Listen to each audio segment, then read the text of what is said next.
Hi, and welcome to SteamLUG Cast, Season 2, Episode 26th. We are recording this on the 26th of December, 2014, and this is the final episode of Season 2 that we're recording at the final end of December. How delightful. With me, I have Derrida. Hello! And Meklu. Morjesta, Poppo. Bean. Hello! And Mim. Hello! So for anybody who missed our end-of-year show last year, it was rampant silliness with as many of the hosts as we could round up on short notice. So we're going to make that a tradition, and we've got a few of the hosts from this year ready to bring in the new year and ring out the old. So to start off with, Derrida, do you want to give us a bit of a rundown on what you've been playing lately? Yes, I have been playing CSGO. I am finally ranked in competitive matchmaking. Yay! Woo! And I'm not silver. Yay! And I've played Metro 2033 Redux, which I picked up on the sale, and I finished it already.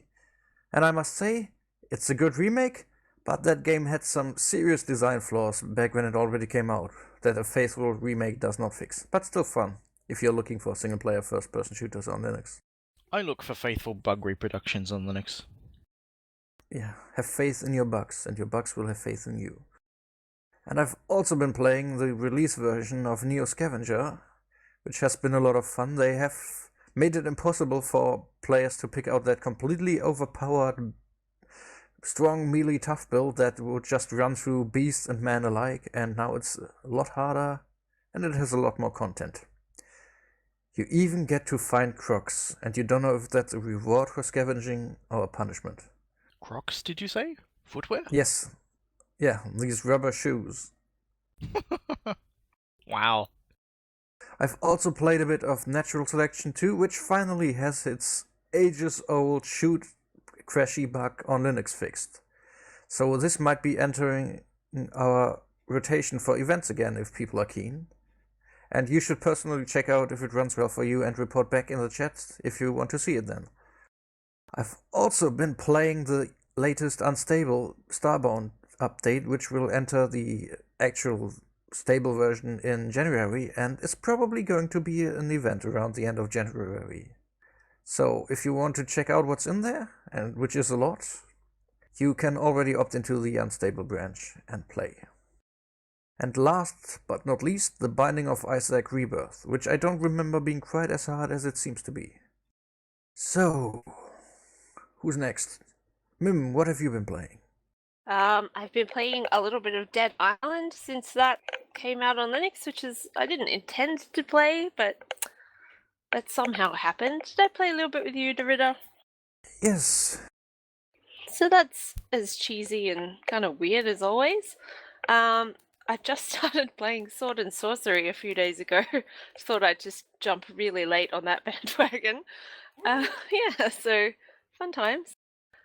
I had to go at Guns of Icarus, on and off, join in with the practice sessions a bit. So that's sort of my only real communal game that I sort of get into because it's so awesome and you guys are so nice. And since I went to PAX Australia earlier this year, I discovered Appointment with Fear by Tin Man Games, I think. And I didn't know anything about them, but I had a look at it at PAX and I was like, oh, this looks kind of fun. So yay, PAX introduced me to a game and those guys look really good and I love that all their games are on Linux, as far as I'm aware. And Don't Starve always, which I think is probably my favorite game ever now. So that's me in a nutshell. And who's next? Meklu? Let's do Meklu. Oh dear goodness. Okay, so, well, this was a bit earlier though, a couple of weeks ago, I think. I really like this game called Lovely Planet. It's a speedrunny shooter thing, which is it's a single player thing, and it's got these cutesy, simple vector graphics. It's just pretty neat. I even got a somewhat decent time on one of the levels. Got into the global top 10, I think, at the 10th position also. That was fun. Then I've also been playing quite a bit of CS:GO again. I haven't really played that since release. Finally got myself ranked this fall. Nice. Then I've also played a few rounds of Binding of Isaac Rebirth as well. Definitely more than I played the original Binding of Isaac. It's a pretty solid roguelike-ish dungeon crawler thing. This being ported to some new tech, right? I think it was a native thing. I'm not quite sure, because the last one was made in Flash, if I recall correctly. That's correct. Yes. Yeah. Then, in addition to that, I played a bit of Photonica. I'm probably butchering the pronunciation there, but it's this. It's got these. I don't know. How would you describe them? Tron-like graphics. You run in a straight line and jump a bunch. It's like one of those side-scrolling jump from platform to platform things where you're supposed to get to the end with a decent score, I guess. I have no idea or memory of how that worked. I've also been playing The Talos Principle by Crow Team, the guys who did the Serious Sams. It's a puzzle game with, well, which is, it's pretty cool. It's a first-person puzzler. It's got a bunch of QR codes everywhere, and it's got a bunch of secrets, like all good Crow Team games. I've liked it a lot. It's a non-shooty game from Crow Team for a change. And one more game I'm going to mention here is Little Racers Street. I started playing it on Christmas Day, I think. That will be yesterday. It's a pretty cool little racing game. Yeah, I've played that a bit. It's fun. Yeah, if you're looking for something kind of like Micro Machines, or you know, those top-down racing things that are also lots of those kinds of games are on the web, but with worse graphics, of course. This is a pretty fun little one. You can easily spend a few hours with it, toying around. It's got a career mode and several different car tiers or so. Okay, I think that's about it.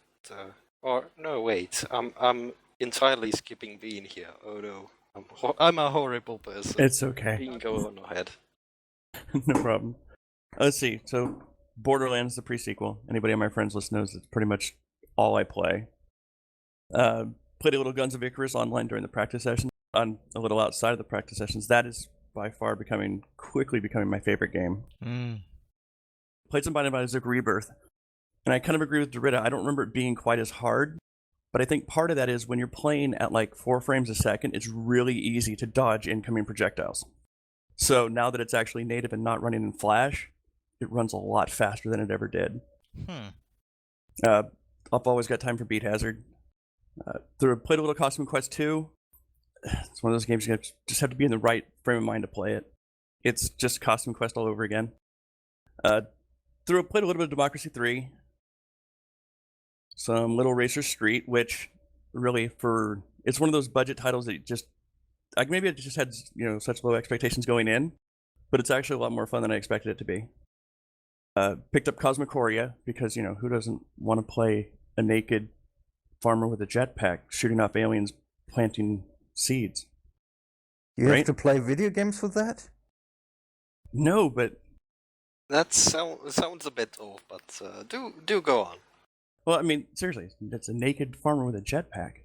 Anyway, I get arrested out here, so way I can do it safely. Well, that's why you have the jetpack, so you can outrun the police. With all your bits waving in the wind. All my bits. Yeah. All 3 of them. Oh. So, geez, what have you been playing? I found time to do a little bit of Necrodancer stuff. It's been nice to see the development on that continue. As Beans mentioned, we've been playing a bit of Guns of Icarus online, which is always cool. I was gifted Civilization Beyond Earth by someone in this channel. Thank you again. Which has been pretty sweet. I fired it up just to test it out, and then suddenly it was 250 turns later. So it definitely has the same kind of ability to captivate a player that that previous Civ titles have. I've seen a lot of people being sad about it not being Alpha Centauri like enough, but I gotta say that I'm getting a very different vibe, and I feel like I'm playing very differently to how I would play a normal Civ game. So that at least is nice for me. It does give me a kind of the same kind of feeling that I had when I first played Alpha Centauri, so that's nice. I had time to poke around a little bit with the Satellite Rain alpha that's on Steam Early Access at the moment, and that's fun, shaping up nicely. Been messing around with the settings. There are a couple of the advanced graphic settings that do make it run a bit poorly on Linux, and it's still missing some fonts, so be aware of that if you're going to check it out. But it's shaping up to be very, very cool. I spent some time playing Space Run, and I finished XCOM Enemy Unknown. How did you like that ending? I felt like the final mission was very lackluster. It didn't have a voiced briefing, whereas every other mission in the game did. And having the static placement of enemies, and you knowing where they were placed throughout the level, I felt like that took away a lot of the exploration aspects that you have. The things that make the game exciting and interesting is that kind of random placement and uncertainty, but the finale takes that away. And yeah, on the whole, it's just that the last level really feels like a letdown. Yeah, I mean, that wasn't my problem when I finished that, because I played the actual Iron Man mode, so I only got to see that level once. It was discovering for me when I first played it. But I thought what they tried to pull off, that suddenly, because of all the Psy stuff that is going on, you are supposed to care about the person you pretty much just created to get that mission and send there, and suddenly it's about something. That story just felt extremely ham-fisted. Well, see, I took Zhang with me, the guy that you get from the really early mission. So he'd been with me the whole way, and he was my main Psy guy. But yeah, I agree. They just didn't do enough to make that resonate very well. And all of the characterization and story work that had been done up to that point was with the engineer guy and the lab woman, and neither of those really had much of a role in the finale there. But on the whole, I mean, I enjoyed the game as a whole. I really enjoyed playing it. I'm looking forward to coming back for Enemy Within when I have a bit more time. But yeah, that ending, not quite as fulfilling as I was hoping.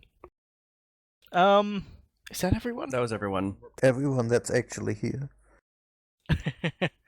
I just got word from Corbin, who is stuck in a blizzard. Nice. So, Corbin, hope you make it out alive. I thought blizzards were just the nicest thing on the planet. You get to play in the windy snow thing, and that peels the skin off your face. yeah, and you get your you get a nice little skyline view in your apartment if you have a certain kind of roof over your head. So it gets trimmed nicely. That's all I'm saying here. Nice. Moving on to SteamLUG community stuff. As far as past events go, we had our first try at a long-form game this month for Civilization 5, which had some hurdles. The game had some bugs, which were fixed halfway through the month. But it was still a good experience to try, and we're going to try and do that again for January, which would be cool. We had No More Room in Hell. Did you manage to make that, Dorita? Yes, that was quite fun. I only played for one map, but we played that map for long because we practically got to the end. Everything was going well. I was infected, but I could hold my infection off with pills. And then I turned around the corner, turned back, and the entire team was dead, and I had like 5 fast zombies running at me. We were 10 meters from the final objective. We had to push a cart down a road to a van. And we were almost there, and suddenly the entire team died, and I ran around like a chicken while the infection started kicking back in. And then I just threw myself into the zombies for one last hooray and died. This is like how each good zombie film ends. Nobody gets out alive. Sounds like a nice vacation. Yeah, I think that was a vacation in Brooklyn. The map. Well, people take their vacations to weird places sometimes. You can't fault them for that. I mean, people also go to Cuba for their poverty culture they want to take in there. But that is going to be over soon, so one last trip to Cuba before the Coca-Cola vending machines show up everywhere. So we also had a Mountain Blade Warband event, and we had our Synergy Half-Life 2 10th anniversary celebration event, which was pretty funny. That was ridiculously funny. It was mad. I missed it. I kind of didn't check out the time, and when I did, it was already over. You had some problems with that? We did. Every transition or map change, it would crash, and you'd have to restart it. The funny part is we didn't realize that for the first, half an hour of the game. Some people joined early, and because we were waiting for more people to come, everyone's just bumming around in the train station. Stacking boxes. For the first half hour, everybody's throwing cans at the very first Metro Cop. yeah. And then it became a box stacking fest, and there are screenshots of me with barrels inside my head and people putting books on top of Barney's head, and it was lots of fun. Nobody was playing seriously, which is the best kind of game. Everybody in the teleporter. We packed everybody into the teleporter. It was terrible. It was awful looking. Who died this time? They were dead. Nobody, I don't think. Somebody. I know that somebody got teleported back inside the building after everybody else got out. They got stuck in the inside while all of us were running around outside. Interesting glitch. That's why you turn on SV cheats and let people no-clip through the map. Nah, that's boring. But Dishara, I think it was, came up with a fix which we'll probably share in the show notes for anybody who wants to get Synergy behaving on Linux. There's a small command that you can run that will make it behave and prevents it from making the call that makes it crash, which is cool. And we also had an XCOM Enemy Unknown event, which was fun. I played a bunch of matches and lost some, which was better than our last XCOM event where I won everything and felt really bad. Is that fishing for compliments in some kind of weird way? No, it was me kind of not knowing how to sort of wrap up that sentence so that we could move on to the next part. So we got orbital gear coming up after the cast. Yeah. It's got jetpacks, no nudity, explosions. Which means that all your bits will be flying through the air. Well, yeah, it's going to be different bits. But they're covered bits. They're not really going to be flying in the wind, though. Right. We also have Planetary Annihilation tomorrow, which I think is our 3rd or 4th Planetary Annihilation event. I'm hoping that will go well. Then on the day after tomorrow, we have a Dota 2 for Beginners event, which I don't think I'll be attending. I'm not a fan of the genre. But feel free to join yourselves. Yeah, so Sukarambu and Dougie from IRC, they're 2 people who help run the SteamLUG Dota 2 clan. They've decided to put together a beginners event, which the first part's going to be about, it's going to be mostly sort of out of the game, talking about all of the terminology and the buzzwords and everything you kind of, concepts and strategies and stuff. And then the second half of the event, they're going to go through and get a bunch of beginners. They're going to head up a team each and encourage them to make use of the things that they've learned during the first part. So that's going to be recorded as well, I think, for anybody who misses it. So hopefully that goes well, and we'll have a neat resource for people who want to get into the game. That's nice.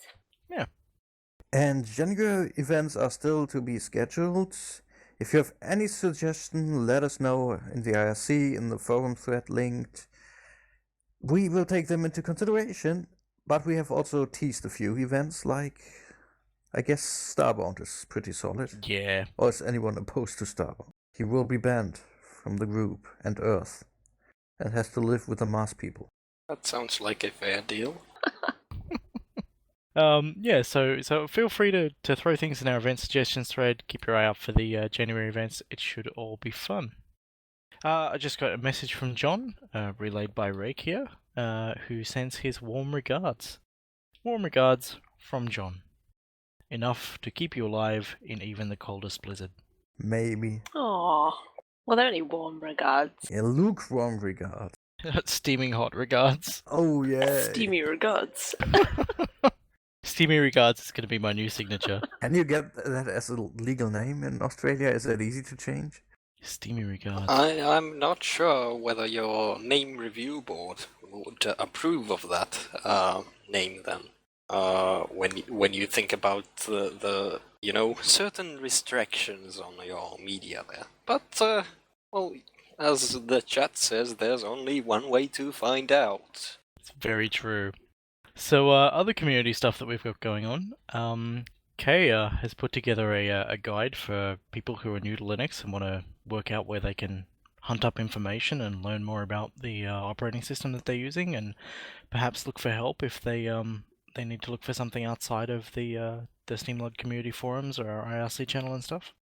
It's very general, not really gaming specific, so Right. that's something you could forward to anybody who's using Linux. It is something that we haven't really had kicking around.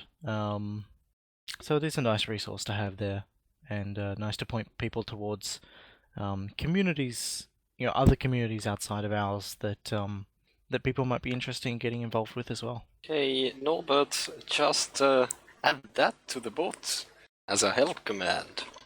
The IRC bot, of course. It might actually not be such a terrible idea after all, now that I think about it.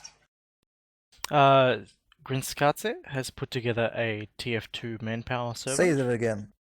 Space Pope has put together a TF2 manpower server, You disappoint me. which has the new TF2 beta game mode for people to check out. Should be cool. We might see that in an event next month as well. And Soab has done another port report, this time looking at Civilization Beyond Earth and comparing its performance and appearance to the Windows version, which is nice to see again. Yeah, I actually really appreciate those port reports. Because I don't run Windows, it's good to see somebody putting together, like, it's hard sometimes to tell whether a bug in a game or the performance in a game actually comes from the port itself, or was the game already like this originally. And it's good to have a frame of reference. I'm glad that Soap's doing that. Yeah, big shout out to Soap there. Massive shout out to Soab. Moving on to Valve news. Valve have a holiday sale happening on Steam at the moment. Who's been following that? I have already put some coins into that. Got myself Metro 2033 Redux and Binding of Isaac Rebirth. And now Gabe has a bigger pillow out of money. For his collection. Yes. I doubt not for a second that he has quite a large collection thereof. But I personally have spent fairly little on the holiday sale this year. I've only picked up a few games, I think. The problem is that I already own way too many games, which I haven't gotten around to playing, so there's a bit of a backlog, and even for Linux titles, I've got just more than I can ever play in my entire life, I think. So, Yeah. I'm not sure Yeah. whether or not that's a positive or a negative thing, but hey, at least Gabe has some nice little money mittens. Yeah, I'm so proud of myself that I actually finished Metro 2033. I mean, finishing Binding of Isaac is something different because it's a roguelike, but at least I bought a single-player game and I finished it. And it's not in my backlog, and I haven't wasted money on digital decoration, or however you might call it. Yay, congratulations! The enthusiasm is real. Very, very real. Yeah, it was heartfelt congratulations, yeah. I don't finish many single-player games. I cannot say. even recall when I last finished a single-player game. That's awful. How close are you to finishing Dead Island? I was on the second to last world at some point on that, but I started a new game on Linux, but since there have been some issues with the RNG, I guess, you can only loot alcohol from garbage bins and such in the game. There is very, very little variance in the weapons that you can pick up and the random gear you can loot from containers. So I haven't really been too actively playing that after the Linux release. Unless it's being patched, in which case I should get back to it right now.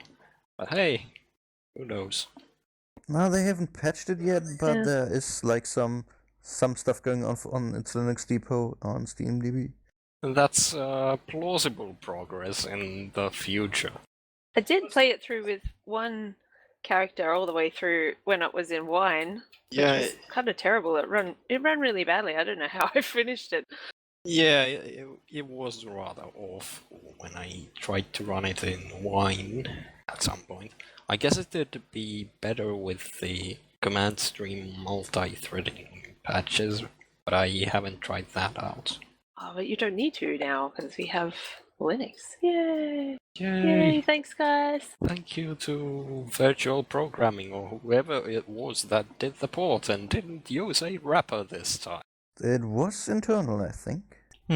Soap says in-house team, so it must be true because Oh, Soap knows okay. these things.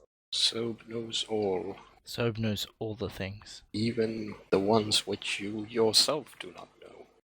Soap is omnipresent and omnipotent and all those things. Omni-everything. Omnisoap. Omnisob.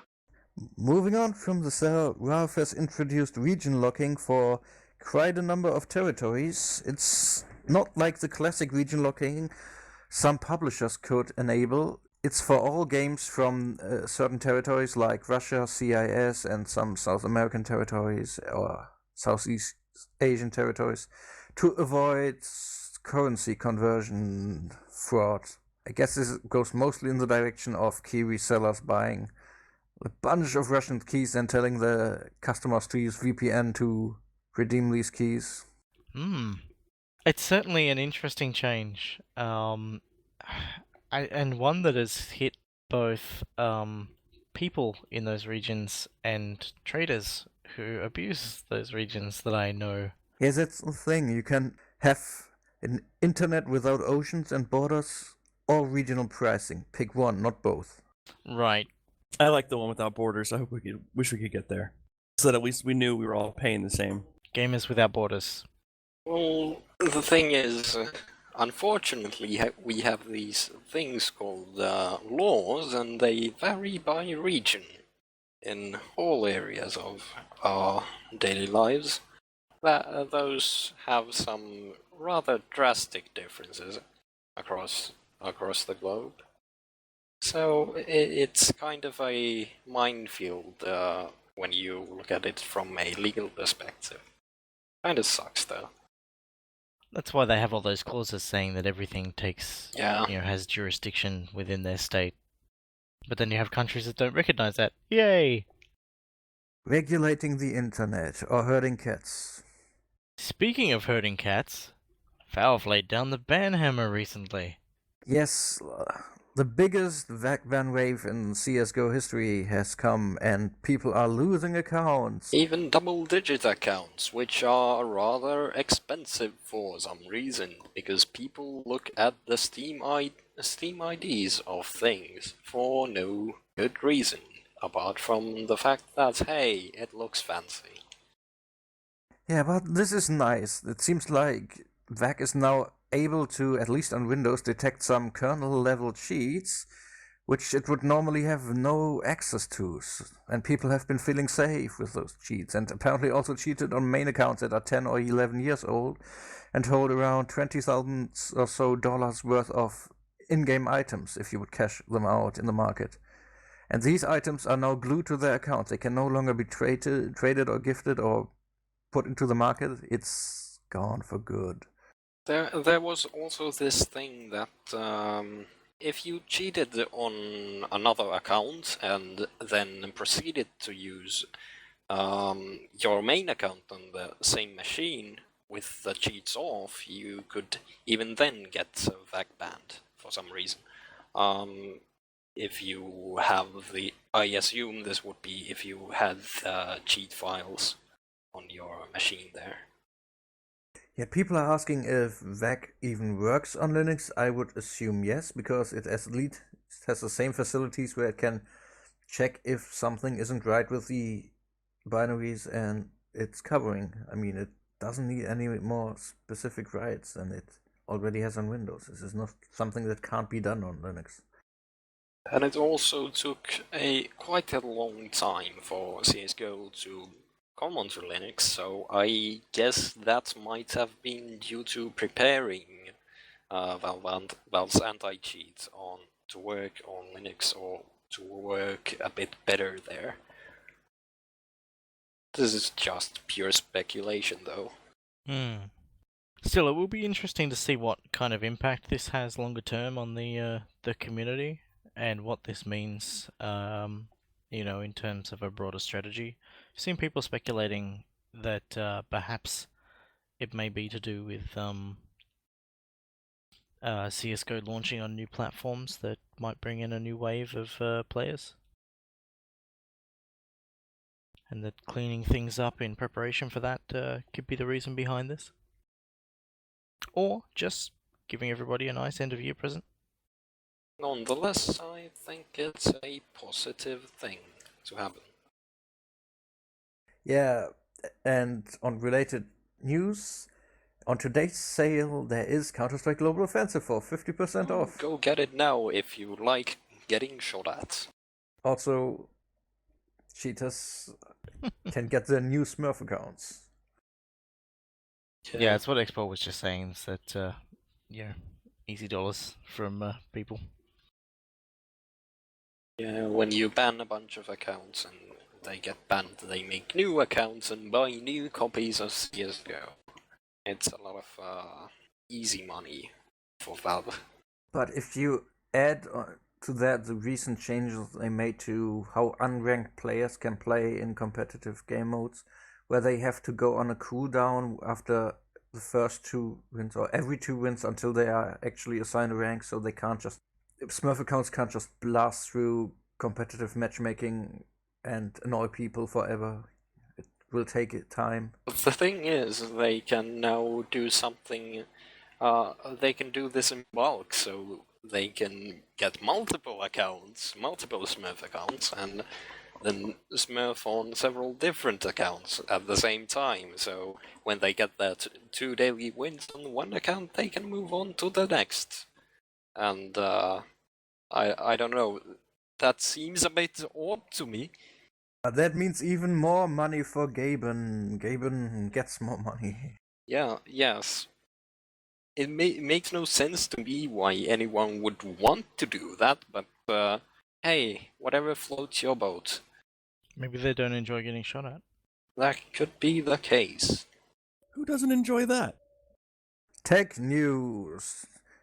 Azure client is now under GPL v3 again. Hooray! Linux support is a high priority, and they will be merging a lot of changes from the old Desurium open source project into it. They were also acting a lot better than they used to back in the day. Because it's a different company. Yeah, it's a different company, and they seem to actually give a hoot about their customers, which is a positive change in their business model. Most definitely.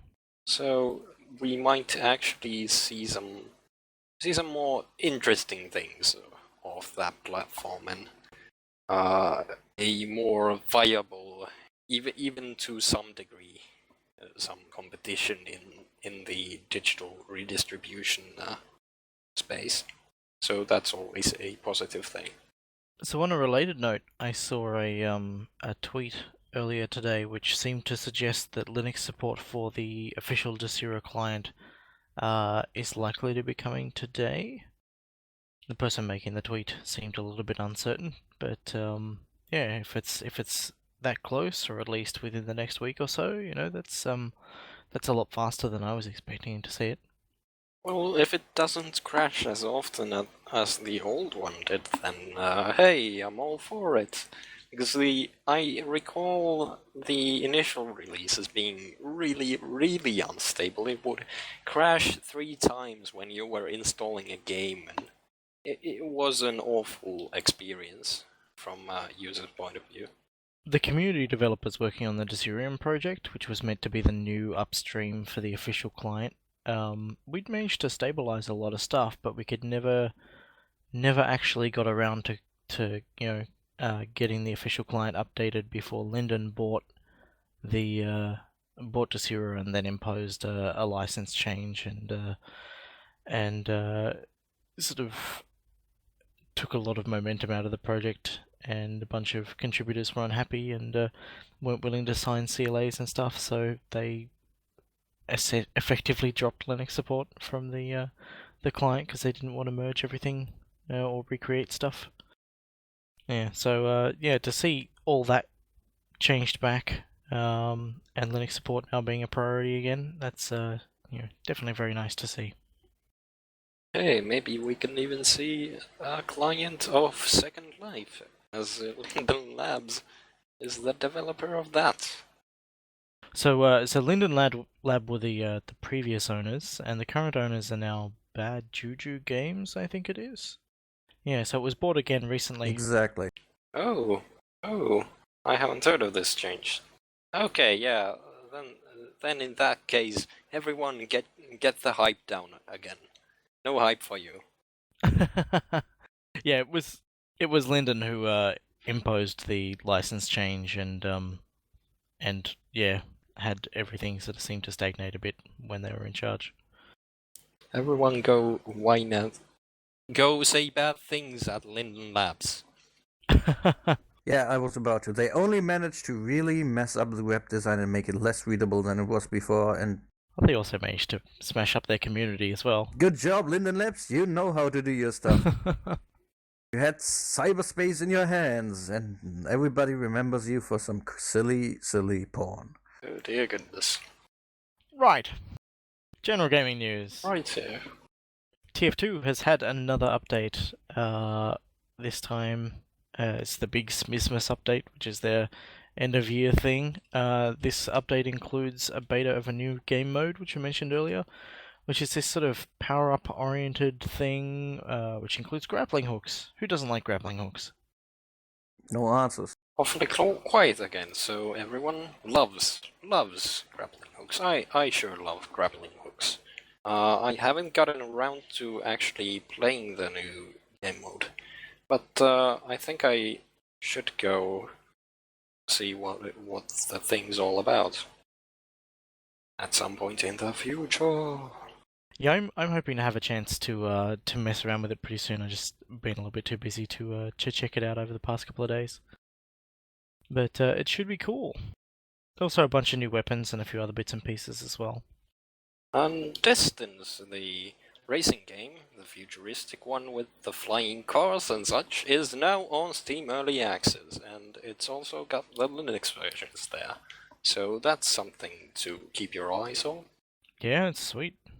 I backed this on Kickstarter back when it had its campaign, and I've been playing it ever since builds have been available, and it's been great to watch it grow over time.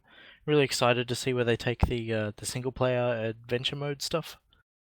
They've got this kind of sort of I don't know, minimalist narrative thing that they're pushing with it, and it's all kind of atmospheric and stuff. It's kind of interesting to have a story mode in a racing game like that. Typically, it's not. If it's a racing game, stick to the racing. The story's usually pretty awful. Of course, in this case, however, Distance is definitely an exception to that. Distance is still. I'm glad it's in early access. I'm looking forward to seeing how it progresses. I still run into some performance issues. There's some areas on certain maps where you can avoid necessary triggers end up off the map entirely. I also had some issues getting my DualShock 4 controller working with it properly. I couldn't bind some axes or something like that, something to that effect. I have similar controller issues. I have a Logitech F310 in X input mode, which typically maps very well to most other games except for Bit Trip Runner 2 and distance. One of the axes won't get recognized as a trigger. It gets recognized as as like an analog stick. My issues with the axes were that if I turn one of the analog sticks a certain way, it won't even react to it in the game when you're trying to bind your keys there. It's just weird, I'd say. And before we move on, we'll take a moment to welcome Corbin, who has braved the blizzard and finally made it to us. Welcome! Welcome! Hello. Did you make it out alive? Yeah, sure. Is your face intact? Let me feel. Awesome. It's all good. Are you sure you are not a ghost? A spooky ghost? We heard you had a special Christmas present this year. Congratulations. Oh, yeah, I have. Thank you very much. What's that Christmas present to everybody who doesn't know, if you want to tell? On 23rd of December this year, my son has been born. Hooray! Congrats! Congrats. Yay! Hooray! Thank you. So, where were we? Sports friends. Sports friends. Who are sports friends? Are they my friends? Tell me about it. No one has done any research on this, have they? I know that it is a game from the people who made Joust, or however that's called. Johann Sebastian Joust. Yes. And it's kind of the same with PlayStation Move controllers. Somehow I'm getting some realistic summer sports simulator vibes from this trailer here. Which was unfortunately a Windows-only title, but still a fun little thing. It's got some absurd physics and stuff. It's a party game thing. I see a lot of people making a fuss about one of the games because it's like a party game compilation thing. I've seen a bunch of people being grumpy about Johann Sebastian Joust not being available on Windows, but being available on Mac and Linux. What? What can I say, but... Huh? I have no idea what the reasoning is, but it's been very interesting to observe the reactions. I know what the reasoning is. They have problems using the Move controller on Windows like that or whatever.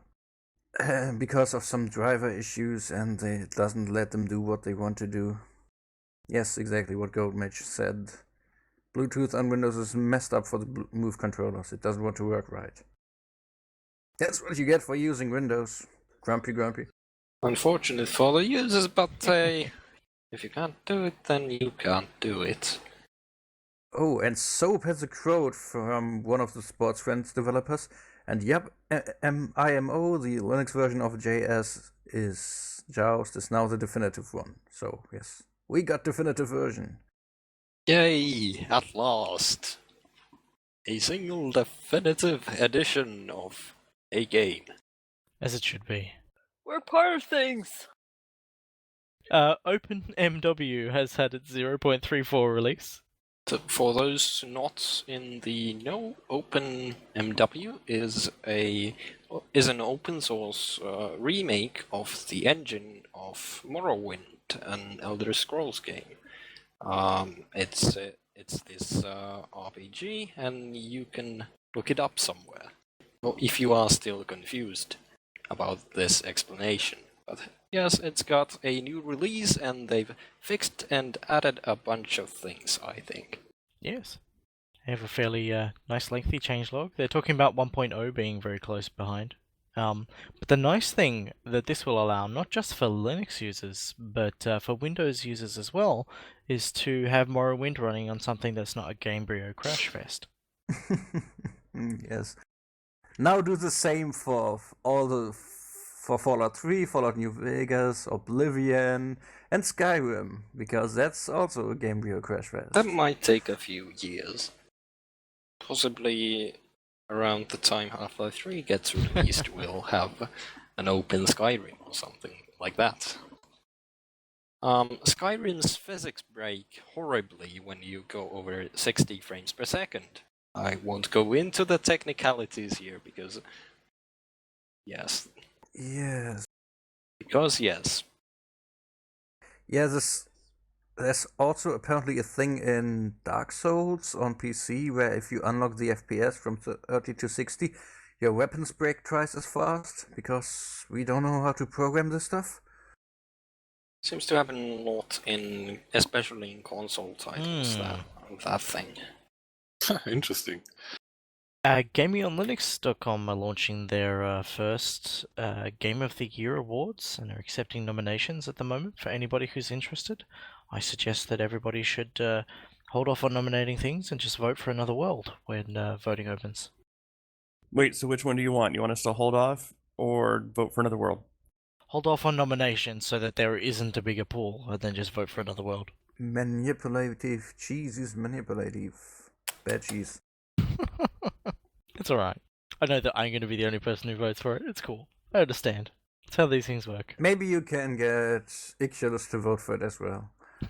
So, Natural Selection 2, as already said, had its big, ugly crash on Linux fix that made the game crash sometimes when you shoot a gun, especially the shotgun. There is a changelog for it, there are some other changes, and they have introduced the forced on you Christmas terrorism, but it should be gone by next month when we are maybe considering doing an event. It was supremely unpleasant. There are little steampunk Christmas trees on Guns of Icarus, I noticed. Yeah, it's sickening. Festive. But getting that crash fixed is a massive milestone for Natural Selection 2 on Linux. Oh, indeed.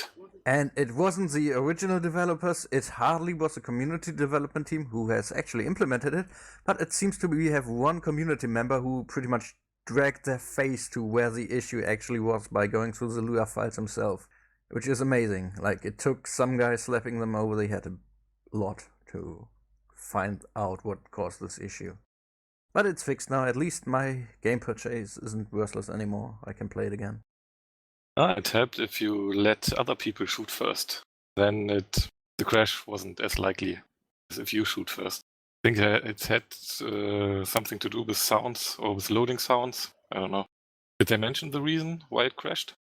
There was some sort of huge stack trace there. You sure if you start reading from there? Oh no, that is actually wrong. That is actually That's the wrong URL. a food thing. A sweet food. A cake thing. It was fixed by pushing one of those into the source code base. Delicious one. That's the right one. Yeah, cake. Yeah, I mean, this should fix everything. I mean, it's my absolute most favorite cake, so... Russischer Zupfkuchen. It fixes my day if I get it, so it should fix their source code. That has absolutely nothing to do with Russia, and hardly anyone knows there. So just Zupfkuchen. So what's the translation? Russian pull cake? It doesn't even have an English name, so you can feel sophisticated by saying it like that. I guess so. So, Linux gaming news. Have any of you guys seen anything recently on the crowdfunding side of things that you'd like to bring up? Because we can skip straight past that. I have not. Nothing gaming related, at least. In that case, we will move past the crowdfunding stuff. And to wrap up, or before we wrap up, we thought it might be nice to just reflect a little bit on the things that have happened for Linux and for Linux gaming in 2014. What are the most memorable things for you guys that have happened in the last 12 months? Yes. That much. We have pointers here, and you just asked the most generic question to mess up all the pointers you've already entered. Well, these were just to provide inspiration for people. I wasn't going to make people talk about these things. But since you bring it up, it'd be nice to offer thanks to the guests who've joined us for previous SteamLUG Cast episodes. Early in the year, we had Oliver Franzke from Double Fine come to talk to us about Broken Age. We had Matt Hartman and Howard So from Muse Games come to talk about Guns of Icarus Online. We had Josh Clint from Leadworks join us as well, which was pretty cool. And a general sorry for the quality of that episode when you were there live. That was phenomenal. Wow. That was a brilliant episode. We had Leszek Godlewski, who at the time was working on ports for the Farm 51. He joined us to talk about his porting history. We had John Warner from Over the Moon Games joining us again to talk about The Fall after its release. We had Edwin Smith from Feral Interactive talking about their Linux ports, particularly with XCOM. We had JB Lebreton from Double Fine talking with us about Space Base DF9 back when it was in Steam Early Access. We had Mevius, the Portal mapper and modder, who talked about its Portal 2 mapping design and his then upcoming mod Rexora, which has since been released on Steam. And we had Levi Bard from Unity come to talk to us about his involvement with getting the engine onto Linux and how things have been going since then. It's been great to talk to all those interesting developers and guests over the past year. You guys have any favorite moments? I don't like picking favorites from these people. Come on, you can do it. They all do their own thing, and But Lily fixed the most bugs. The most bugs in Unity. I mean, yeah, Tech is our own special community member guest. Of course, he has a special place in our hearts because I don't know how many Unity issues I have thrown at his head, especially in the early days when there were still lots of mouse issues and stuff like that. He is definitely special among the special. I really I enjoyed liked actually hearing. Go ahead. Did you? You go ahead. No, after you. No. I insist. Oh, very well. I enjoyed Edwin Smith when he was here from Feral. Because during that entire cast and during the question and answer session, it was obvious that he had a fair understanding of what a diverse community Linux users can be, or how their voices can be, the different tones that people take. Trying to tiptoe around it. It's like he understood that no matter how good a port is done, that, like, say for example, if there are bugs that carry over that already exist in a previous version, that they're going to catch the heat for it. It just sounded like he understood how diverse Linux community could be. And it's very inspiring to hear that. I guess a lot of it has to do with that they already know how they move in such a niche community with Mac users, and as much as we like to think we are super different, we face a lot of issues Mac users have faced in the past, because being absolutely niche. And during that cast, it was really good because Ed did bring that up, that that their experience there already kind of gave them a good foothold into the Linux area. So it'd be good to see what some further ports from them. Yeah, that was actually especially interesting, seeing all these former Mac or still Mac porting houses like Aspire, Feral, and to some extent virtual programming come over to Linux in their own special ways, like Aspire, who is in for a penny, in for a pound, it seems. They are really shelling out game after game. Feral, which is a bit more reserved, but still fairly committed with, they have now 2 ports with XCOM and Empire Total War. And virtual programming, who are virtual programming. Yeah. Yeah, so another thing that's kind of happened over the past 12 months is I remember that we used to put a bit of effort into highlighting all of the games that supported Linux which got greenlit, and we would mention them just so that if people wanted to check them out and know what was on the horizon, what was up and coming, we could mention those and highlight them. Wow, how's that for a redundant sentence? But as we mentioned a couple of casts ago, they're not even announcing when things are greenlit anymore. So it does seriously seem like it's being faded off into obscurity there. I mean, it's still a mechanism that lets things find their way onto Steam, but it seems that announcement side of things is not considered worthwhile anymore at all. You guys got any reflections on that? Greenlight is no longer special. I haven't voted for anything on green light, except when...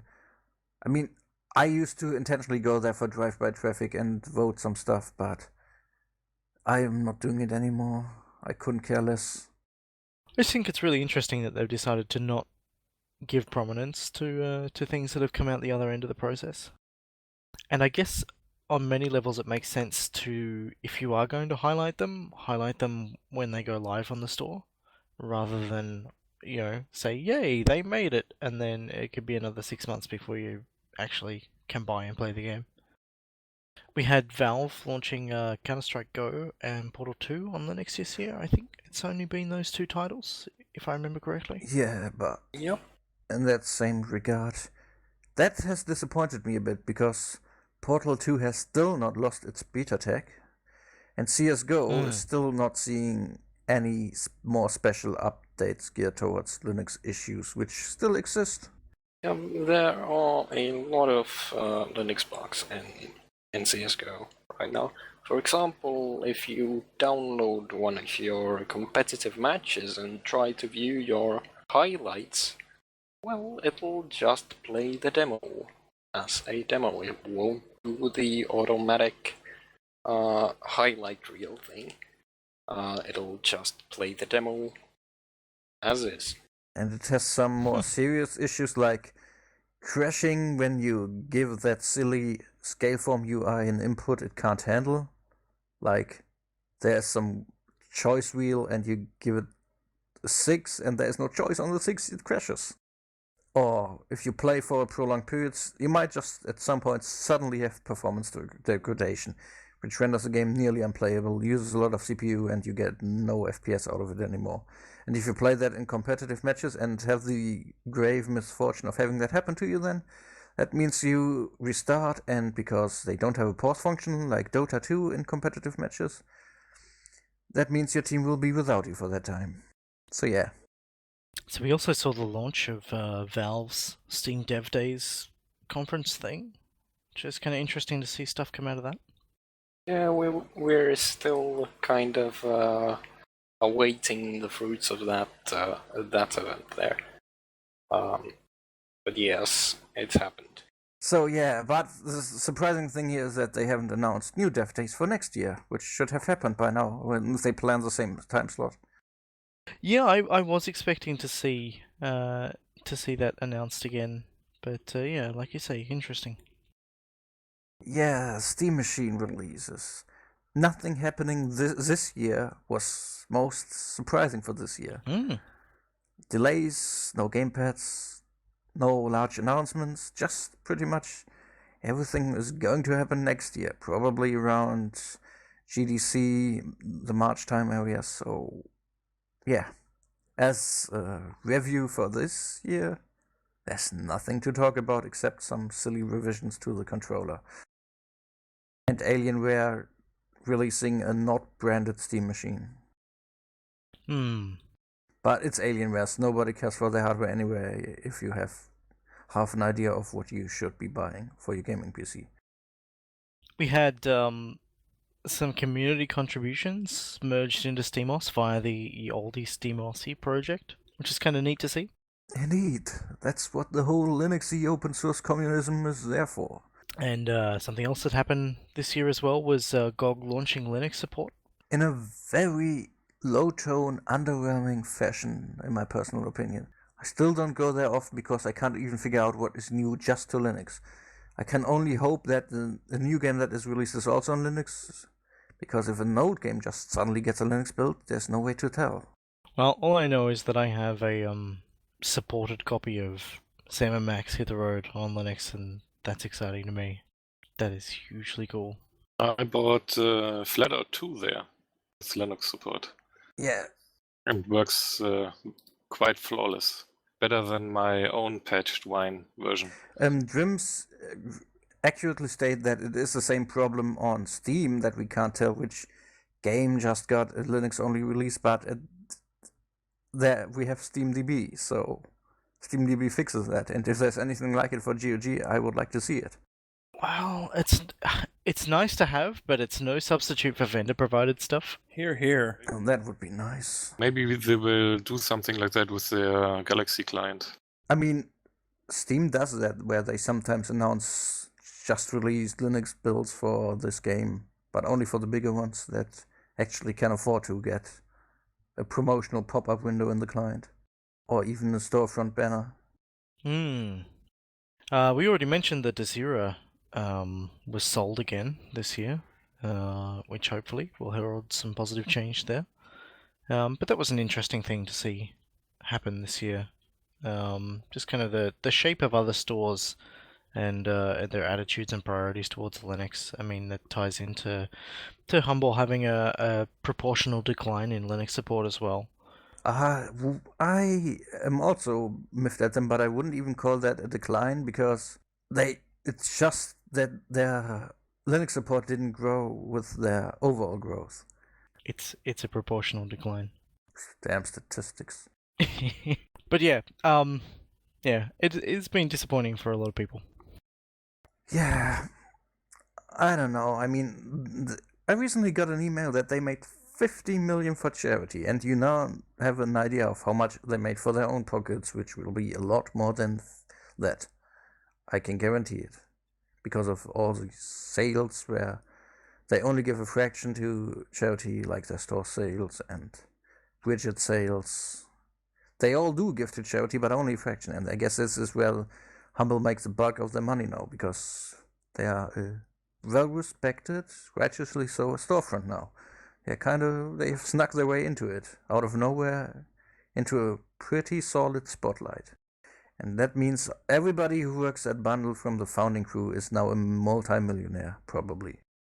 Priorities change at that point. Ideologies are not worth as much as all the millions of dollars in your bank account. For those people, so it seems. They're just trying to get the high score on the leaderboards. They're just playing a different game. On the Unreal front, we got to see more Linux ports of Unreal 3 games after the first one, which arrived. Was it in December that Dungeon Defenders arrived? Yes, 29th of December 2012. So yeah, it has been 2 years of steady Unreal Engine 3 ports. Wow. We're getting old. I wouldn't say steady. Age will do that to you, and guess what? It just keeps getting better. But we also had Unreal 4 have some kind of launchy availability type thing and get Linux support this year. Yep, even the development kit should be runnable on Linux, so that's a pretty good thing. It's been interesting to see the impact that community development has had on that. It's a damn smart move by Epic. And as we mentioned earlier as well, Aspire, Feral, Virtual Programming, your notable Mac porting houses have taken on Linux projects and seem to be attempting to establish firm footholds, and with varying degrees of success on Linux. So that's cool to see as well. And crowdfunding has seen results from the early crowdfunding wave of 2012, and also entered a new status quo where it isn't as big anymore, but still going steadily. Yeah, it's interesting to see the dynamics shift now. We had it seemed like there was a boom, and obviously the numbers that came out of that were not sustainable. And I think anybody who expected them to be sustainable was probably not quite observing what was going on very well. But I think crowdfunding in general for games is a lot stronger now than it was 2 years ago. But it still takes effort to run a campaign, and that's stuff that you've got to weigh up, hey. Indeed. But it's been great to see the, like you say, the stuff that we backed a couple of years ago is bearing fruit and providing us with cool stuff now, which is sweet to see. It's finally releasing. Was Broken Age released this year? The Double Fine adventure. Yeah. The first part was at the beginning of the year, yeah. And Wasteland 2 was released this year. Planetary Annihilation. That's but those are the two big ones. I mean, those were the most high-profile Kickstarter games at the time. Yeah, Yeah, those launched the Kickstarter fever, pretty much. They made it popular in the. They made crowdfunding popular in the game area. Yeah. I mean, Planetary Annihilation was still a noteworthy large one. I think was it Path of Exile as well was fairly big. No, Path of Exile wasn't crowdfunded. They had like a soft launch, early access thing on their own website for quite some time. You mean Pillars of Eternity, maybe? Project Eternity, when it was crowdfunded? Ah, that might be what I'm thinking of then. Probably Project Eternity. It was made by some of. By Obsidian. Yeah. So coming back to something that we alluded to earlier, how do you guys feel about the notion of having vintage games being available on Linux, whether that's via things like ScumVM or DOSBox or Wine, or whether that's the work of passionate porters who chase up older projects because they feel that they have meaning? What do you guys think the impact there is for our culture, I guess? I think it's a good thing, but there are of course probably some less great deals going on there. I haven't been following that quite as actively as I maybe should have, but on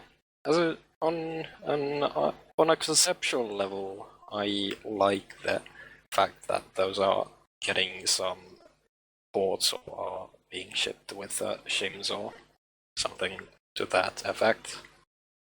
I like stuff like what I played before, Doom 3 BFG on Linux through the RB Doom 3 BFG project, which is probably running better than it ever did in its official releases. Is that vintage? Yeah, I wanted to ask the same. Doom, if you say Doom 3 is quite old now, it's 10 years old. It's 3D, man, come on. Well, the BFG thing was fairly new. Wow. Yeah. What was it? A year or two old now? The new. But same is true for games like Arx Fatalis and the Arx Libertatis open source implementation. Yeah, the open source project fixing some technical issues or something, right? So Norbert mentioned Dave the Tentacle as being a vintage title that is on its way to Linux. And I mentioned Sam & Max earlier. I think that's great. One of the best adventures ever. Yeah. Strife, a first-person RPG from the 90s. That thing found its way on Linux as well recently. That's pretty cool. It looked pretty cool when I saw some gameplay footage of it earlier. I think someone was playing it in DOSBox or something. Yeah, DOSBox, exactly. DOSBox is awesome. It has been for some while. I don't know if I find lots of these really old releases that special, because they have been working in DOSBox, ScumVM, and Wine for ages. I mean, there is nothing special about it just this year. Well, there have been some things that have had, new source ports, as it were, released. Like Doom 3 BFG. Oh yeah, and some more vintage stuff, like, since Doom 3 is from, 2004 or something, that's still a bit newer than something like Shadow Warrior Classic or Duke Nukem 3D, although that was released over a year ago or something. Despite that, Doom 3 had a native Linux binary. It was released.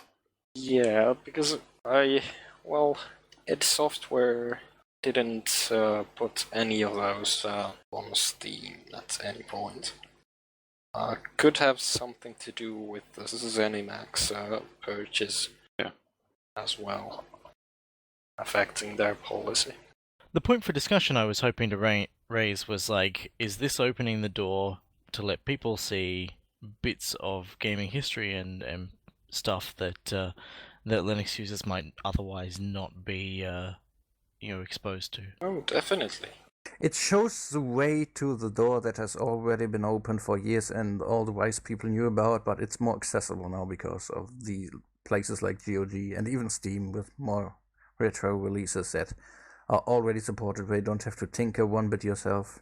Well, see, for many of these games, obtaining copies of them legally has been awkward at best. I think Strife was practically abandonware or something when I heard about it. Abandonware is not a thing that exists legally. It exists only in your head. Well, yes, this imaginary abandonware state, well, it is still a state in which a product can be. But still, that was rather unfortunate. But now that it's available again, well, things are fine again.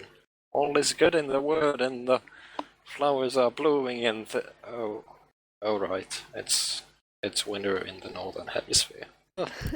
I would say the problem with those retro games is that only people who played them when they have been released could tell how good they are, in fact, because nowadays the games are only good in your memory. If you now try to play some of those games, you don't have fun anymore. Because the graphics is too ugly, and I don't know if it depends. If the gameplay is good, of course, like Another World, Yeah. that's timeless, I would say. Because the graphics has its own style, own sound, own movement that you can play today without any problems. But there are some other games which are good games, or have been good games in the time when it was released, but today you don't want to play it anymore. So I don't know if it's good to re-release them or remake them again if they don't get a big upgrade for graphics or gameplay or something. I always puke a little in my mouth when I see all these 2D parallax scrolling flight sims from yesteryear. I can't fathom why people would still get these. I mean, everything about them has improved in the recent years. I think it's because the memories of the people it has been good, and now I don't have it anymore. My retail copy is lost, and now I can buy it again, and that's why the people buy it. Yeah, I think there is definitely a nostalgia element there. Like, sometimes I try to have a go of the old games, and the magic isn't there for me because I didn't play them previously. But for people who had played them before, they were really excited about them because, they've remembered playing them. So it's got a different level there. So it might be really great for people who've had a go, but I don't know how well it's going to introduce new people to old games. But I still think it's good that they're there if you want to seek them out. Preserving our history in a playable format is gotta be a good thing. I feel kind of lucky in that respect, being having grown up in the 90s, that a lot of stuff in the 90s really was bad in a general sense. Early 3D, it was freaking awful, and if you look at it, not even nostalgia is going to help you with that. Like some games like The Legend of Zelda Ocarina of Time is... That's still an awesome game, but lots of stuff. You saw all these early 3D games, a lot of them are just horrible, and you don't want to touch them anymore, even if you liked them back in the day. Grim Fandango. Yeah, from the controls? That is awful. I hate these controls. I want to kill the controls. I wanted to back in the day. Early 3D really hasn't aged well. At least anything that has any sort of textures instead of, a purely vector sort of thing. Let's just say the stuff that already tried to look photorealistic back in those days, the good thing about Legend of Zelda Ocarina of Time is that it always had a bit of a cartoony look going with it. That has aged better because of that. But games that try to look at GoldenEye, for example. GoldenEye for the N64, that try to look realistic. It looks like stick figures these days. Indeed. So Another World, we should talk about that more, hey? Yay. Also, our community has been busy this year. We had lots of stuff going on. If I could remember it, I could recap it, but because I can't, I'm going to hand over to Cheese. Lots of stuff. All the things. So we've had a massive year of events. We ramped things up and in response to demand, and had 2 events a weekend, which for the most part seems to have been pretty successful. We've also expanded out and we've grown a couple more, guilds and clans within the community who play outside of our weekend events, which is pretty sweet.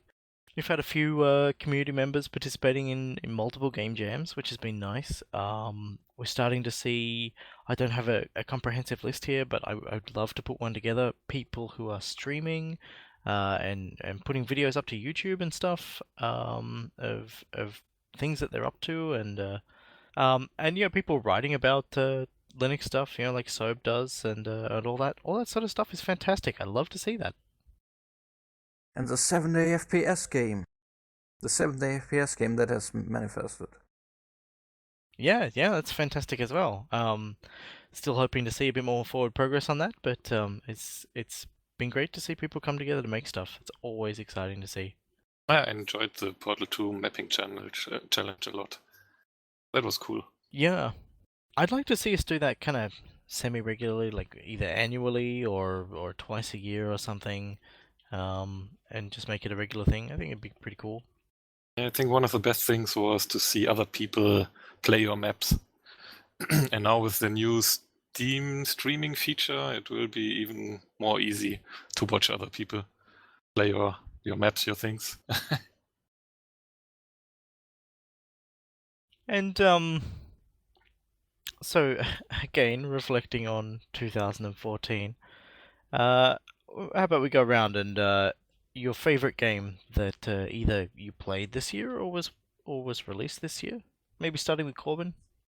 I have to admit, this has not been a Linux game. Let me guess. Can I guess? Can I guess? Yeah, yes, you have three choices. Alien Isolation. Oh, correct in the first. Nice. Yeah, that's true. I'm a big Alien fan, and this game was the best game I've played, and I enjoyed it very much. And I streamed all of it. Linuxen was watching, and he complained a little bit because I was playing it with German language, and he didn't understand anything. But, well, maybe... I didn't even know that the aliens spoke German. Not the aliens, but the people who got eaten by the aliens. Yeah, but the story is quite simple. Just survive. Okay, he didn't realize which objective I had to accomplish at that moment, but that wasn't the real problem. But the gameplay had been very nice. One of the best horror survival games I've seen so far. One of the other games which have been released in the same time as Horror Survival was The Evil Within, I think. I didn't play it, I just watched some Let's Plays, and that's not comparable to Alien Isolation. I guess the scientific opinion on that is complete and total shite. Scientific. The Evil Within? Yes. Yeah. I think it's not a good game. It looked rather horrendous when I saw some material of it on YouTube. Yeah, but if you see the gameplay, it's not smooth at all. It's kind of all the same all the time. It has no real horror. It's just splatter. The real horror you have in Alien Isolation, because all the time you can be sure you can't kill the alien, so you have to hide. You have to get around several things so it can't get you, and that's a kind of survival where you are excited all the time. It's thrilling all the time. Bean, what is your game of the year? Oh, I'm not going to call it game of the year. What's your favorite game? Oh, since we're going to keep the list to games that were released this year, I'm going to go with Borderlands 2. But only because it set the stage for Borderlands pre-sequel having a, day one simultaneous launch between PC, Mac, and Linux. PC. Go ahead, send hate mail my way. Tisk, tisk, tisk. Yeah. But, I mean, if it wasn't for Borderlands 2 coming out this year, Borderlands pre-sequel wouldn't have come out at the same time. It probably would have been delayed another 6 months, or who knows.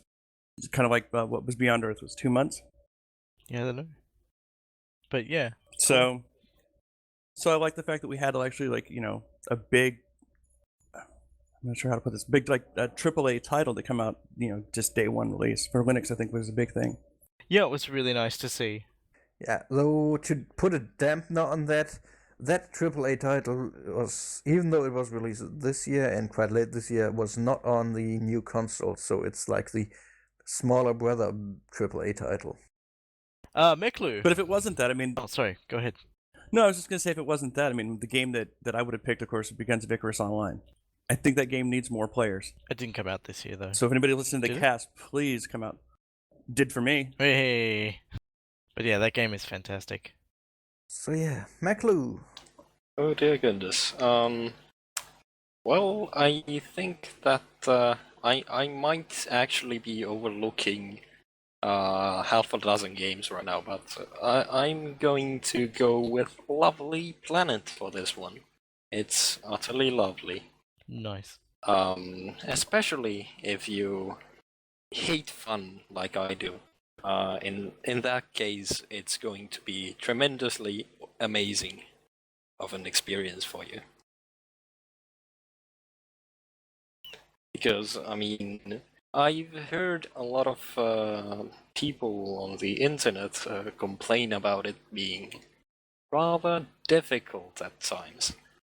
And you know, the cutesy looks, well, the gameplay isn't as cutesy.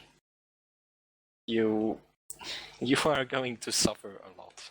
So there's that out of the way, just off the top of my head. Certainly my most memorable title this year. So, who's on next? Mim, what's your favorite game that has come out this year that you've played? I am afraid I have a rather shocking memory and I can't remember when things came out. But Don't Starve is totally my favorite game. I think that's from the preceding year. It's 2013, isn't it? Yes. Yeah, sorry. It's still my favorite, even all the way through 2014. I love that game. It's awful and brutal and very addictive. Isn't Don't Starve Together out yet? Nope, not yet. No, is it a beta? It's not on Linux stuff together, right? The beta's not available on the next yet, no. All right. But hopefully soon. Yeah, and I guess Guns of Icarus, if I have to pick. That's pretty cool. And It's yeah, also more last year. players, please. Really? Somebody else already said that, so I was like, that's safe. That one's safe. Well, I'll do a little shout out for a game that I discovered at PAX called Influent, which I haven't actually played much of. I had a little turn at PAX, and it's a language learning game. And considering you were mentioning earlier that people don't speak German, you could get Influent and learn German. Nice. I actually had the game from a Humble Bundle, and then in the Steam Holiday auction, I got the Latin language pack, since I had gotten the Japanese one from from the Humble Bundle. Okay, first of all, I am not an otaku. I do not froth at the mouth about everything Japanese. I just thought it might be an interesting thing. I haven't gotten around to even launching the game yet, so no labels, please. Okay, so I got the Watashi wa piko piko desu. Thank you.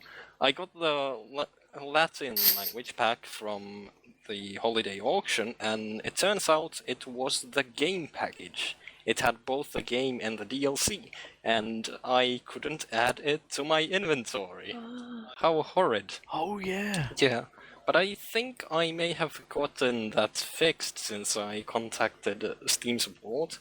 It sure took a few days until it was resolved, but then I could actually add the game, and it would add the DLC and have this notice about you not getting another copy of the base game itself. So that's a cool thing. Yeah, but I was wondering, like, the idea is that you're in a 3D environment and you walk around and look at the things, and it tells you what it is in the language that you've chosen, and so then you can add that to your vocabulary and do like vocab tests and time trials and things like that, as far as I'm aware. But so how do you learn conversational stuff? I mean, is there like other people do you know that you could talk to or whatnot? Because you're gonna, say, you learn Bulgarian and you go to Bulgaria and you're just going cheese, fridge, carpet. Window, table. Yeah, that's a problem with all these vocabulary Yeah. stuff thingies that pretend to teach you a language. Without grammar, it is not really a complete package. Yeah. How do you get verbs? Like you can't walk around and point at a verb, really. But I think it's a fun thing, and yay for learning. And maybe you do need to go cheese. What if you want to buy cheese? You can at least walk around going cheese. I came all this way for cheese, and I'm gonna get it, damn it. So, Dorito, I got a hunch I know what yours is going to be, but you want to fill us in? You tell me what mine's gonna be. Does it start with W? Maybe. You get to say it, come on. Commit to these. Is it the Wasteland 2? Yes, it's Hooray. both of them, both of the Wasteland. So it's Wasteland 2. It was my favorite game of this year because I have been highly anticipating it, and it was exactly what was promised in the Kickstarter, down to the last stretch goal, and was a really good classic RPG. I mean, some people were disappointed in their Kickstarter investment, but that reinvigorated my faith into the whole concept. And I pat myself on the back for making a good decision back in the day. Yeah, good move. Even though that collector's edition box was a bit disappointing. Like, I hope they would put the DRM free copy on the disc, but instead you get a Steam install disc. And speaking of which, do we have giveaways to do? Yeah, let's do that after the show. Yes. Stick around, guys. We have giveaways. Stick around. It'll be fun, promise. So yeah, anyone left? Anyone not cared for? Cheese, you have not been cared for. And your game of the year is... Hands down, Another World. Yay! Ah, so recent. I think you're cheating here again. Everyone's cheating here. Hey, it didn't technically come out this year in the same way Borderlands 2 didn't. In the same way that Wasteland? No, Wasteland 2 was actually released this year. You said both Wastelands. No, that's why I said no, not both of them. I didn't even play the first one. I said both Wastelands, so it's Wasteland 2. But it was released for Linux this year, and it has been a massive, Yeah. It's been enormously rewarding to be able to play the game that I love on the platform that I use, and to have played a very, very small role in making that happen. Nice. Very nice. So yeah. All in all, a very good year for Linux gaming. A lot has happened, the stuff has ramped up. Yeah, definitely. It has been a year of growth, I think. Yeah, and if the right triggers happen next year, the growth will intensify even more. I hope so very much. Because at the moment, I think it's the enthusiasm is going a little bit down. I don't know. You think? Yeah, a little bit. Yeah. Because before it was a lot of new announcements, and I think it has gotten less to the end of the year. But that's normal for the end of the year. And as we wrap up the show, perhaps we might, on the heels of our favorite games of 2014, how about our most anticipated Linux titles of 2015? You want to go again, Corbin? I hope Evolve will be a Linux title. That'd be kind of neat. I played the beta because if you bought XCOM Enemy Unknown, which I do have because it's on Linux, yay. Then you got a pre-alpha version on Steam for Evolve, which you could play for about 3 days. Of course, it was not on Linux at that moment, but I could try it. I could try it already on the Gamescom. And that gameplay is also very interesting because it's a kind of cooperative gameplay because you have 4 members fighting one big monster, and the monster is also played by a player. And I think that's a very interesting gameplay. Yeah, it's nice to see more of this asynchronous type multiplayer being approached. Asymmetrical. Asymmetrical, sorry, is what I meant. I don't know if Evolve will come to Linux, but it's based on the CryEngine, and the CryEngine has Linux support, I think. It's not impossible. Somewhere, somehow, somebody has it. Beans, what are you looking forward to next year? I'm gonna continue with my trend of I like console ports coming over. I'm looking forward to seeing Darksiders or Darksiders 2 actually get released for Linux sometime this coming year. Oh yes, I still have to finish Darksiders 2. I would not say no to that. Mm-hmm. I had a lot of fun with playing Darksiders 1, and I'm looking to play Darksiders 2 on Linux. And what about you, Meklu? What are you looking forward to in 2015 for the gaming time that you're able to find? I have absolutely no idea what is going to be released next year, so that is a rather difficult question to answer, yeah. You get to poke in the dark and make wishful wishes for any game that is going to be released next year. Oh no. Let's see. If Techland were to resume with their ports, I would say that Dying Light, their parkour zombie survival thing. Techland is the company that the studio that did Dead Island. If they release that for Linux, I'll be a happy Meklu. Now, whoever the license holder is at the moment has probably done a solid on the code base, and that's not Techland anymore. Well, we'll see what the year brings. Some people were rather excited for Bioshock Infinite. Yeah, not now that I know who is most likely going to port it. Tell us more. It's probably going to be an Eon-wrapped virtual programming port, so that dampens my excitement quite a lot. Oh. And Mim, what's your thing that you're most looking forward to playing next year?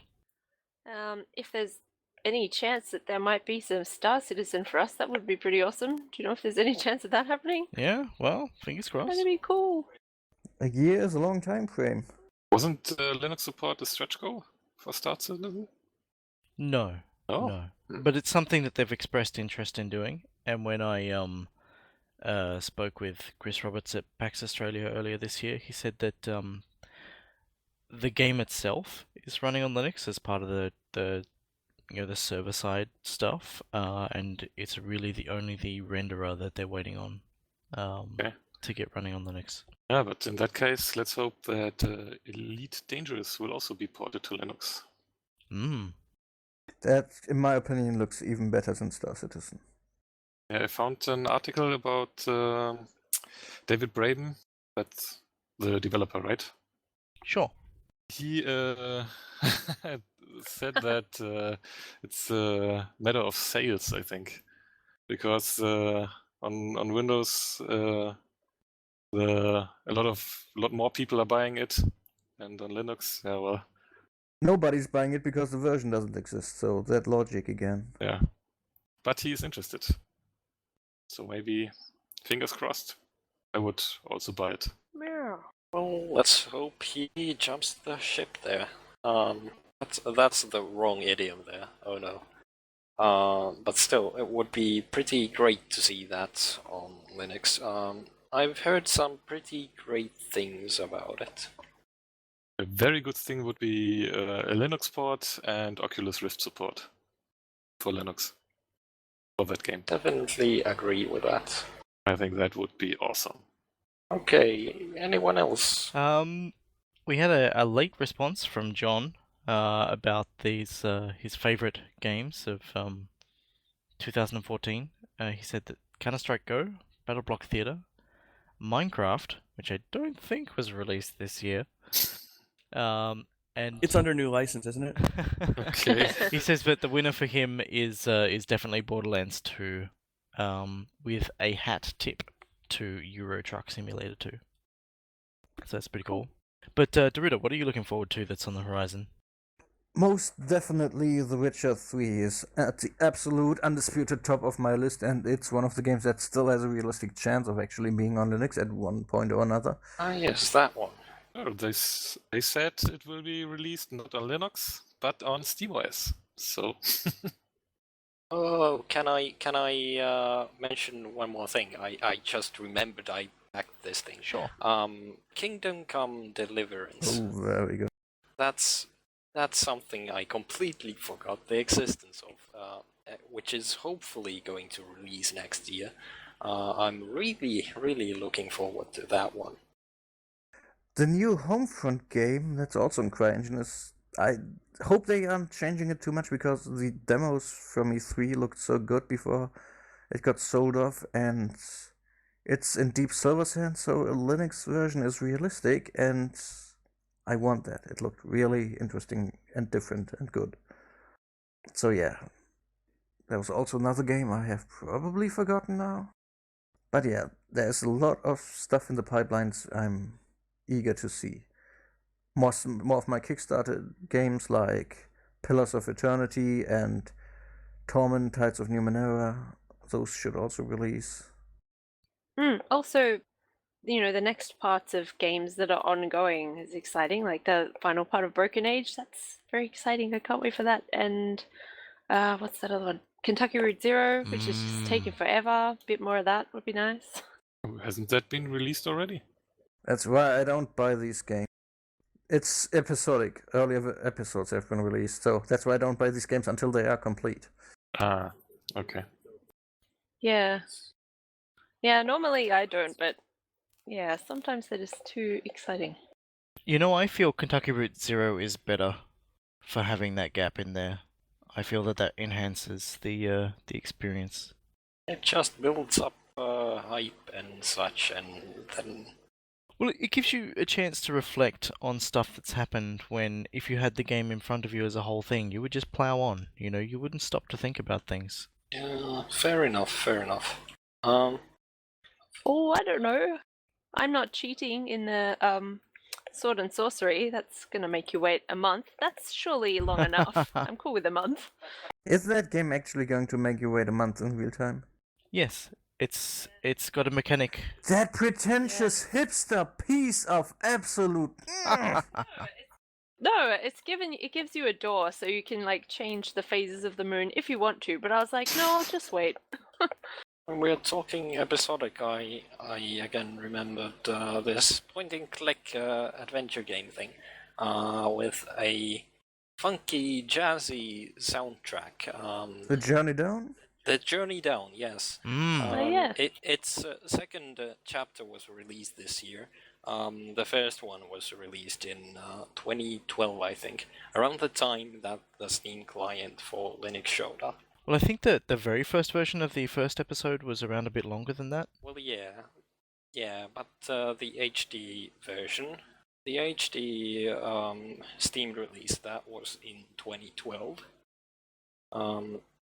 So the second episode was released this year. It was pretty great as well, and I'm looking forward to the third one. But I'm not sure if we'll see it quite next year or if it'll take until 2016 until that one's done. But it's good stuff if you like point and click stuff, or if you're new to the genre, it's pretty decent. I can definitely recommend it. Yeah. Or even if you just like goofy characters.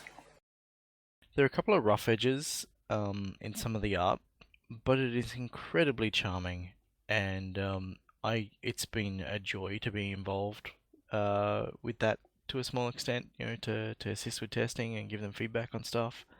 And then to have them come and join us for Game Club, which we've mentioned across previous casts, and to chat with them about development and how they feel about their work and stuff. It's been really, really nice project to kind of run alongside with. I really like Journey Down. So, Cheese, do we do you? What are you looking forward to? I think it's really tough for me to narrow it down. I don't have one. Star Citizen was certainly something that I was going to mention as well. Very hopeful that we'll see some sign of that next year. Arena Commander just went 1.0, which is the deathmatch portion of or the sort of combat simulator portion of Star Citizen, which is pretty sweet. Guns of Icarus Online's adventure mode. I am super hyped to be playing that in co-op mode as well. Good, because I'll need a pilot. I will definitely be your pilot. Kentucky Route Zero, more and more of that. It's just, I love that game so hard. I'm excited to see how Massive Chalice turns out. Very excited about that. Journey Down Chapter 3 as well, if that makes it out next year. The Fall's next installment I'm looking forward to. Um, and something that I haven't heard anybody mention yet is Don't Starve Together. Oh yeah. As far as anticipated titles go, I'm definitely looking forward to playing that. I feel bad for hogging my beta keys and not being able to play it. Yeah. Well, we mentioned that, so I was like, well, I think people know that if Don't Starve is my favorite game, I'm looking forward to the next one. Of course. Yeah, so many games. So many games. Did anybody mention Assault Android Cactus? Oh no, totally mention it, dude. Yeah, I just realized that Assault Android Cactus is probably going to have its actual release in 2015, so definitely. Might as well get around to playing it then. Ooh. That is going to be awesome. And I think we'll see Crypto the Necrodancer in 2015. That's going to be awesome as well. Oh, that's awesome too. The awesome game. No wonder I can't remember when everything is released, because they come out so early in the, in progress, and then eventually they're released, and I'm like, it's been out forever. And Satellite Rain is going to be out. I think Pulsar Lost Colony is going to grow a lot over the next 12 months. Really excited to see where that goes as well. I've been playing that a bit with you, Dorita. Hey. Indeed, we have. And at the moment I have no sound because they kind of changed middleware and didn't do so for Linux. Whoops. Which sucks a bit. But yeah, on that note, does anybody have anything else they want to bring up before we wrap up this final episode of Season 2 of SteamLUG Cast? I do believe that Orbital Gear is 75% off, which is what we will be playing following the cast. Yeah, totally check that out if you're interested. And again, stick around for some giveaways after the show. You're giving away things for no monetary compensation required. Yes. Just steaming regards. So thank you again for listening, and thanks to Beans, Dorita, Corbin, Mim, and Meklu for sharing this last episode of Season 2 of SteamLUG Cast with us. I have been Cheese, and stay safe, be awesome, winners don't do drugs. Is that what we're saying? Totally. Windows, don't use Windows? Yes. I mean, well, if you do start doing those things, well, at least do little enough so that you can continue to enjoy your cast in the warmth of an actual Functioning house. brain. It can have this nice skyline blizzard view, but that's sort of a bonus thing then. Anyway, I think that's all for me at least. SteamLUG Cast promotes drugs in moderation. Oh dear. Win. You can leave us feedback at cast@steamlug.org. You can tweet to us at @steamlug on Twitter, and you can probably find us on Google Plus, where we're horrendously ignoring our Google Plus page. And we will see you next year. Bye. Goodbye. Bye. Bye.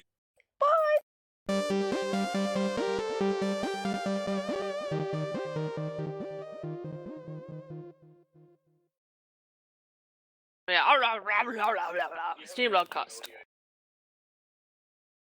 We have a Google Plus page. What? Surprise. You guys just give me the virtual thumbs up and thumbs, not fingers, and I will do it. You have all three thumbs up. Row. Well, I've been on a single show when I incorrectly said that the IRC channel had been made on the 20-something of August back in 2011, even though it had been created on August 2nd already in 2011. Well, So there's the correction that's been pending for a year and a half now. Look, the more birthdays we can have, the better. Hey, I said I was a humble porter in my first cast when I meant I was just testing. And nobody asked me any stupid questions about that, so goes to show you. It's not important. Nobody pays attention anyway. No one fact checks us. Oh no. We are Fox News. Yes, no one fact checks us. We are the Fox News of Linux gaming. She's wetting herself laughing. Sorry, I'm still giggling about that.